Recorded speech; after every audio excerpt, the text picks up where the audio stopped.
Are you thinking LinkedIn is just for job seekers in corporate America? It's time to think again. Many people say LinkedIn's organic reach is kind of where Facebook was back in 2015. And if you don't know, it was ridiculous the amount of organic reach you got on the platform. Over the last year, I've spent a lot of time developing my community on LinkedIn, and I've learned that there's a lot of people spending time on this platform. But LinkedIn hasn't always been a goldmine for me. I tested a ton of strategies on LinkedIn that they just didn't work. I realized that reposting my Instagram content to LinkedIn was not going to grow my reach on this new underutilized platform. I spent a lot of time with myself and my team to create content, and we started split testing content. We started split testing copy, and we started split testing our strategies to actually find out what works on LinkedIn. What I learned is that in order to win on LinkedIn, I was going to have to do things differently. Today, I'm going to share with you my LinkedIn strategies that have helped grow my business. What's best is that there's just a few people using these strategies, so those who do, which is what I'm about to share, are going to set themselves apart. If you like what you hear in this video, please tap that subscribe button below this video and give me one big fat thumbs up. Also, at the end of this video, I'll be offering you a free copywriting guide that will help ensure that the content you're posting on LinkedIn actually converts. So stick around because I don't want you to miss that. So let's break down your LinkedIn strategy into 3 sections, each with their own set of tips. So we're gonna break this down 1, 2, 3. Let's start with copy.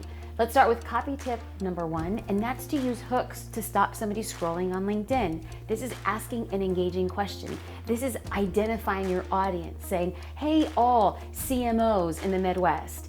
Hey, all CTOs in California or Silicon Valley. What you're going to do is you're going to create your content to speak to a small group of people who self-identify as the audience you're speaking to, which increases their likelihood of responding. Copywriting tip number 2 is to ask questions.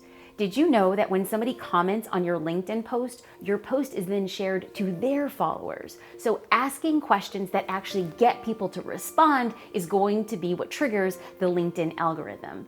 Let's get into copy tip number 3, and that's to test the length of your posts. I want you to think of LinkedIn as a micro blogging platform. So maybe not as long as a blog post, but definitely lengthy enough so that your long form content can be tested. Or you can think of this quite opposite as a long form Twitter account, right? So you're gonna be doing something shorter than a blog post, longer than Twitter, and you're gonna be testing the length between them. It doesn't necessarily have to be about business. You can actually be on LinkedIn and share personal things that are related to your business, and I always think you should. A little personal really differentiates the business content that you're sharing. You can update your status, which is a short update up to 1,300 characters for a personal account, or you can write an article for long, in-depth posts, and these can be up to 120,000 characters, so you have plenty of time to showcase your expertise. Now we're gonna get into the second section of our 3 sections, and I am encouraging you to post native content. So let's get into content tip number 1.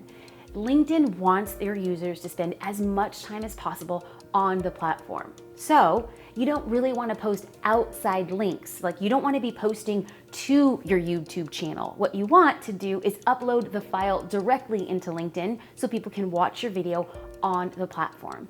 I believe that you should be treating LinkedIn as its own hosting platform for your videos. Let's get into content tip number 2. I want to make sure that you are posting content that is contextualized to the LinkedIn platform.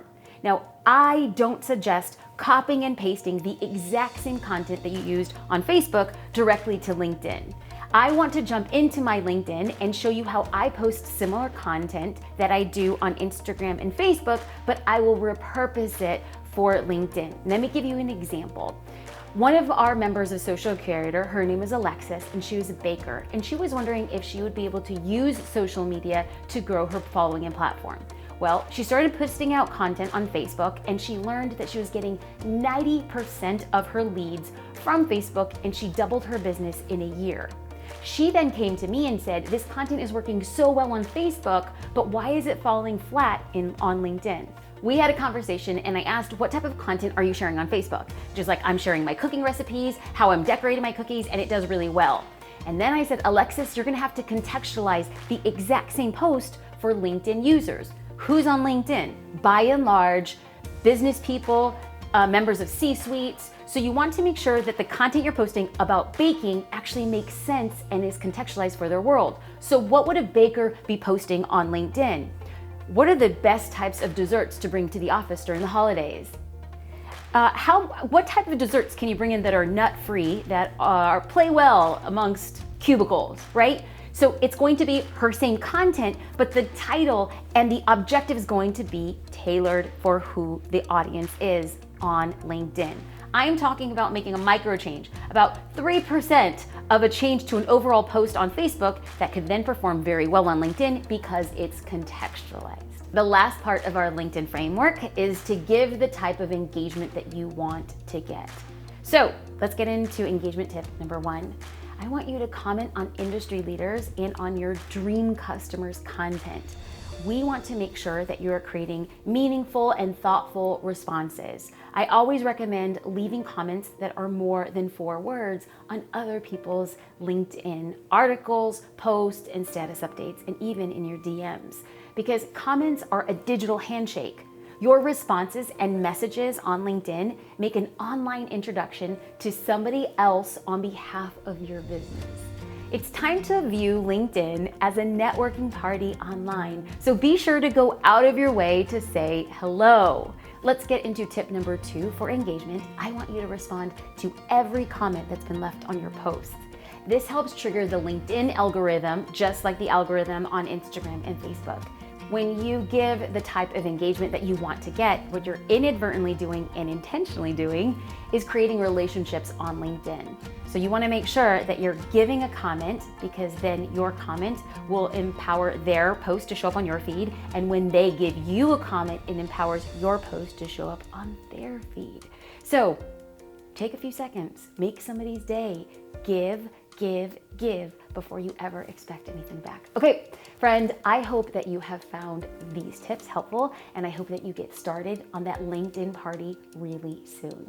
So what are your thoughts? Are you going to be utilizing LinkedIn as part of your marketing strategy? I would love to know in the comments below, and I'd love to connect with you on LinkedIn as well. Also, if you're looking for more strategic advice on creating copy that sells, make sure you download my free branding bundle. Now you're like, Jasmine, what are we doing about copy and branding? Well, my branding bundle includes copywriting that converts. It's a worksheet that you're gonna find so powerful to actually start driving engagement on LinkedIn and across your social platforms. And you can find it at jasminestar.com/branding.